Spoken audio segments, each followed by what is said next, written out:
Alrighty,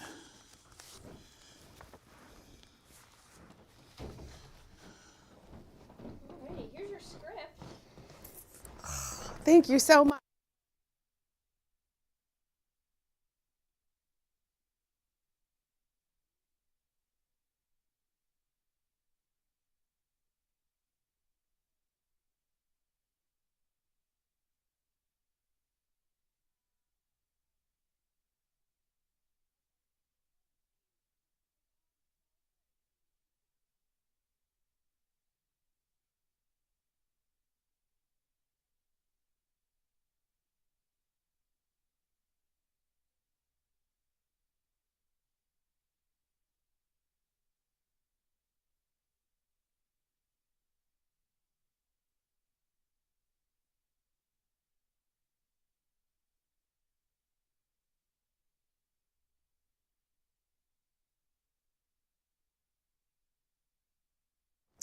Welcome to Channel 17's Live at 25, the Preservation Burlington show.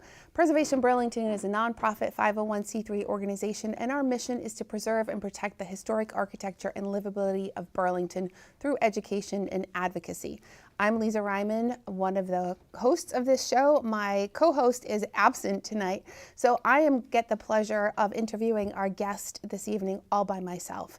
So Tom Donahue, welcome to Preservation Burlington TV show. I'm really excited to hear about all the research that you've done and the stories that you've started telling me about a little bit. For our viewers, you have dived into the history and life of Colonel LeGrand Cannon, one of Burlington's most famous names. Right. So let's talk about that. Where should we begin? How did you get interested in this topic? Okay. Well, basically, when I retired to Vermont in 2007, I bought a condo. My wife and I bought a condo in called Overlake, which is on South Prospect Street, across from the Redstone Apartments or the country club, the Burlington Country Club. Yes. And quickly I learned that the condo complex, there's 40 units, was located on land that was owned by Colonel LeGrand Cannon. And so I'm not a historian, but I'm interested in where I live. And so that was the catalyst for my interest in Colonel Cannon. I love that. I think most of us know just a fraction of this estate, right? The last remaining piece is really at the corner of Cliff Street and South Prospect, but it extended much further than that. Oh, yeah, that's Can you right. tell us how big was this estate? Well, he owned all the land, or virtually all the land, between Willard and South Prospect and Cliff Street and Ledge. In addition, he owned other land, part of which was on what is now the Burlington Country Club. He also owned many acres of land in Shelburne. So he had a big estate here. And where did you know where to start? How did you get into it? Where was your first starting point? Well, I guess the first item was a Preservation Burlington Event? Activity. Yeah. It was the house tour, and it was done on June 9th, 2007, a couple months after I moved back to Vermont. I had gone to UVM. And two houses were on the tour. One was on the corner of South Prospect and Cliff, and it was the former stable of the estate of Colonel Cannon. Next to it, and it looks sort of down below the road level, is another cottage, which was the caretaker's cottage. And the reason it it doesn't face South Prospect, which when Colonel Cannon was there, it was called Tuttle Street. Was that it faced his estate. One of the interesting things is, as you drive on Summit Street and you cross Cliff, the road narrows, and the reason it narrows was because it wasn't a public road at that point. That was the carriage road into his estate. Ah, okay. Yeah, I think 2007 was just before my time, so I'm bummed I never got to see these two houses, but they are two of my favorites. I love the former stable and then the caretaker's cottage because they are so different in style as well. They do not match stylistically at all. They're really fascinating. Because of their history. Yeah, yeah. What have you found in your research? His estate, his mansion house, was also built at that time, roughly 1856, 57 to 58. During that time, he rented a building near the college, and these buildings were built. The mansion was built around across the street from Slade Hall, more or less. Okay. And it was a big building, had many rooms. It was done in what was called Chateaunesque style. Yeah. Sort of a French thing, which was reminiscent of his French Huguenot background. His family was originally from Dijon, France, and he still had some heirlooms from his extended family. Got it. But he himself was born in New York, right?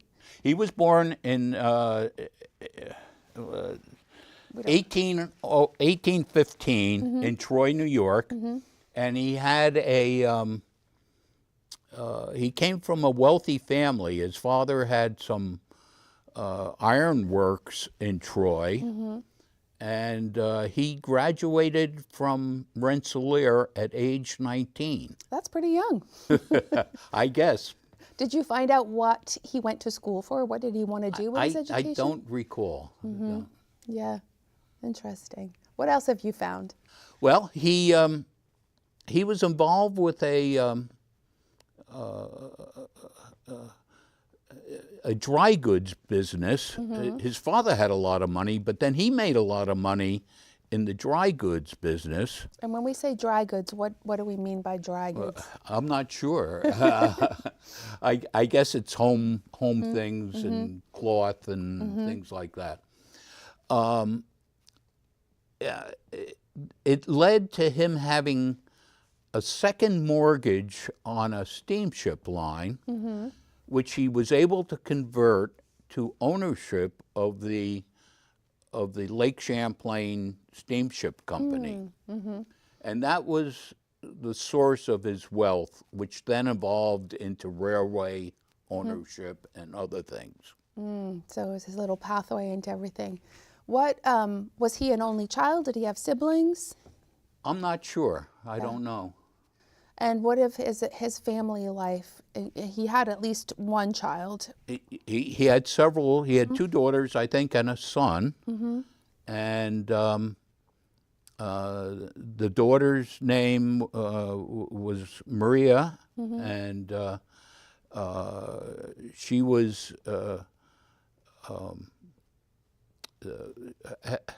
she had a brother who also was involved in the steamship company. Interesting. And what about his wife? And their name was DeForest, which I think is the source of the road named DeForest on the southwest corner of his property. Yeah. And that property, as it's been developed and as it's evolved, is really fascinating, and some powerful names associated with it too, right? Yes. After Colonel Cannon passed away, the Clarks sold off some of the property, and they developed some plans with the help of the Olmsted brothers, who were Frederick Law Olmsted's two sons. And they laid out the lots on the property that were sold off by the Clark family. And the Clark family was who? I don't think we quite explained how the name Clark got in there. Okay. Well, Colonel Cannon's daughter eloped with the coachman who lived in that cottage house on the corner, and he was the guy who ran the stable on the corner. And they just took off, and later on, Colonel Cannon reconciled with his daughter, and then as a present, he built a house, a large house, maybe 60, 70 rooms, on the property that is where the overlay condominiums now stand. You know, that's pretty interesting, yeah. It is, yeah. What is next for you? Do you feel like you have uncovered the entire story, or is there more digging that you're doing? Well, Colonel Cannon was an interesting guy. He served somehow under a General Wool, who was active in the Army, the U.S. Army, in the 30s, 1830s, and so on. And he was assigned a position to the frontier of New York and Vermont with Canada.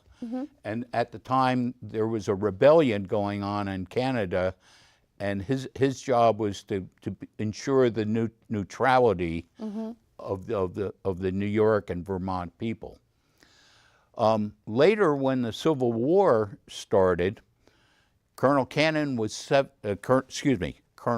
General Wool was 77, but he was put in charge of the Fort Monroe, which is a military outpost basically controlling not only the Chesapeake Bay, but also the waterways where Norfolk and Newport News are. Colonel Cannon witnessed the Battle of the Monitor and the Merrimack, the ironclads. And later he wrote the official government report on that battle. An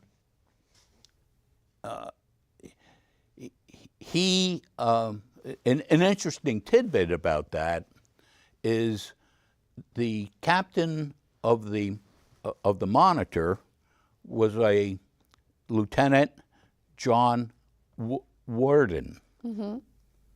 Interestingly, in our condo complex, John Worden lives. Oh, wow. A descendant? Who's a distant cousin of the captain of the Monitor. Oh, wow. It's so great when history comes full circle like that. You were telling me earlier some really interesting meetings and occurrences that Colonel Cannon had also had with Lincoln. So he knew President Lincoln. Yes. When Lincoln came down in 1862 to Fort Monroe to confer with General Wool on how to take Norfolk from the Confederates, he arrived by boat, and they didn't have a place for him to stay. So Colonel Cannon, who was on General Wool's staff, gave up his bedroom, his quarters, so that Lincoln could sleep there in his bed, and he slept in the hall on a cot. So did they? They had interactions after that as well, didn't Yes. they? Did they become friends, or was it Well, just professional? I think it was all professional. But one other interesting story was when Lincoln was at Fort Monroe, there was a formal dinner that was going on, and they had invited the leaders of the French fleet to come to that. And Colonel Cannon got dressed early for that. And Lincoln, who was using his room, asked, could he borrow a brush? Well, Colonel Cannon, coming from a moneyed background, had said, well, here, take my brush. And it was a silver-backed brush. And he relates in his book, which I'll talk about, that he gave him the brush, but Lincoln turned it down, and he said he couldn't use anything that fancy. If he had a brush to comb a horse's mane, that would go through his hair better. That's something that I have never heard. That's a great story. So this is a good segue to the memoirs of Colonel Cannon. Yes. How did you find this, and where did you find this? I didn't even know this book existed. Either did I, until I read someplace that it was still in print, and I went to my Google and looked it up and bought a copy of it. And it's basically, it's called Personal Reminiscence of the Rebellion, 1861 to 1866. And it basically talks about the early years of the rebellion where he had contact because he was on General Wool's staff. And he wrote this in 1895, as I understand it. What kind of a read is it? Because obviously it's not an easy read, Yeah. but it's an interesting read, especially from a history point of view. One of the quotes in here, I have to put on my glasses if I can find them. I'm the same way. I can't function without my glasses. Here they are. He reminisces about buying the property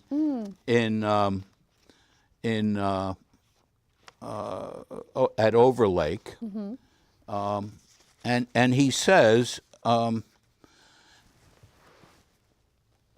I'll quote from the book, "We visiting Burlington in the year 1856 to examine the property of the steamboat company thus purchased, I was greatly impressed with the beauty and attractiveness of the country, with the grand panorama of lake and valley and mountains, and with the sterling qualities of the people."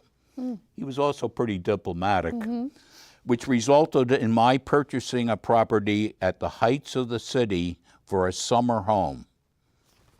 So That's an awful lot of property for a summer home. well, I think he bought it in pieces. He bought the piece nearest Cliff Street first, and then he added to it over time. Yeah. What else did the book reveal? You've got quite a few sticky notes there. Well, let's see.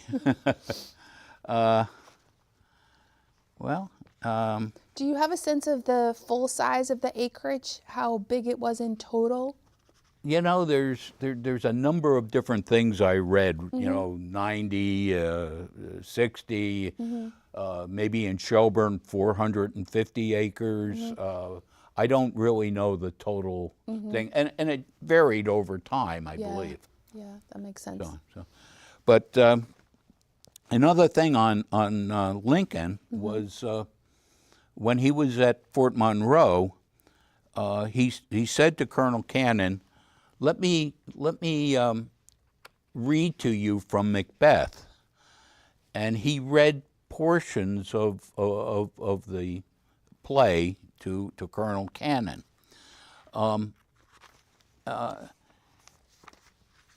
He also quoted the loss of a son. He read the part from King John where Constance bewails to the king the loss of her son. And he says, Lincoln said to him, "Did you ever dream of some lost friend and feel that you were having a sweet communion with him, yet have a consciousness that it was not a reality?" Mm-hmm. And he then goes on to say that Lincoln then said, "That is the way I dream of my lost boy Willie," said Mr. Lincoln. He had just lost his son, his boy, who was his idol. Then he broke down in the most convulsive weeping. It was the most grievous and distressing to see the great, strong man give way to such emotion, and I was so sympathetically moved that I too broke down utterly. He sat there with his head bowed down on the table, and I quietly left the room. Oh, that's beautiful. I love how the phrasing is from, the past, how eloquent and just the turns of phrase that people used and chose. Yeah, that's disappeared in our language. That's probably one of the most fun things I enjoy when I find old texts. Right. That's really beautiful. That really paints the scene of the two men sitting there and crying. I have two quotes at the end of this book that I particularly liked.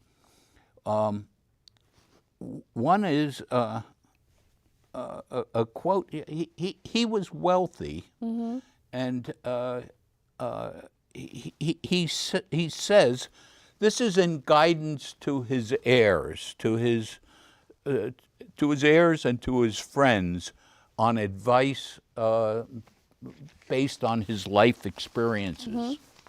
And so he says, it should not be forgotten that there is more satisfaction in the acquisition of wealth than in its possessions. In other words, the journey is more important than the destination, and it's the thrill, fun of the preparation rather than actually having it. The wealth can be a problem. Yes, yeah. And the second one, which is applicable to a lot of history people, who maybe are on the more senior side than others, is another advice to the youngsters. It says, to keep up with the progress of the age, it is important to find one's association with the younger generation. To keep young, one must keep with the young. I have, as far as possible, avoided old fogies and found my pleasure with my juniors. I love that, yeah. And as a senior, I can confirm that is good advice.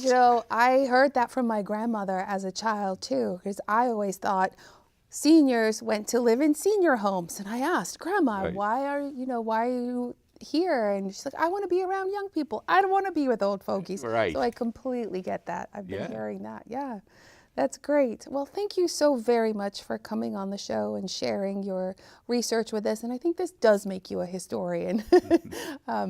For digging into this history, and you've certainly taught me quite a bit, and I think probably our viewers as well. It's really easy to keep going by these beautiful homes and this history and not knowing anything about it. Well, there is one more thing. The Chittenden County Historical Society, of which I've been involved with over the years, has these historic guides to Burlington neighborhoods. It's a 3-set volume. They can be purchased still.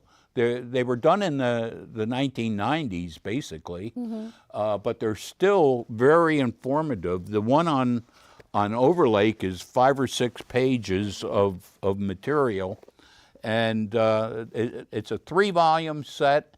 I think the Preservation Burlington also has them for sale. Yes. And they're the definitive guide on Burlington history. properties in Burlington. Yeah. So they're out of print, but there's still a stash They're still available through the Historical Society as well? I think both the Chittenden County Historical Society, they wrote them, and it's their books.